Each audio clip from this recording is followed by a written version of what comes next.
இந்த டிஷ் பண்ணுறதுக்காக அடுப்பில் வந்து கடாயை வச்சுக்கோங்க. இதில் 50 கிராம் வந்து வத்தல், நாட்டு வத்தல் எடுத்துக்கோங்க. இது கொஞ்சம் வறுக்கிறப்ப கமருங்க, நல்லா 1/2 ஸ்பூன் கல்லுப்பு சேர்த்து வறுத்தீங்கன்னா உங்களுக்கு தொண்டை கமராமல் இருக்கும். சிம்மில் வச்சுட்டு 1 நிமிஷம் வறுத்தா போதும், வறுக்க வேண்டாம்.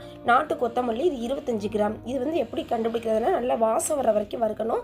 கையில் வச்சு நசுக்கி பார்த்தா நல்லா பொறுபொருன்னு இருக்கணும். சீரகம் வந்து நல்லா வெடித்து வர வரைக்கும் வறுக்கணும். இதுவும் 25 கிராம் தான். இதையும் வறுத்துட்டு இந்த தாம்பாளத்தை தட்டி வச்சுருங்க.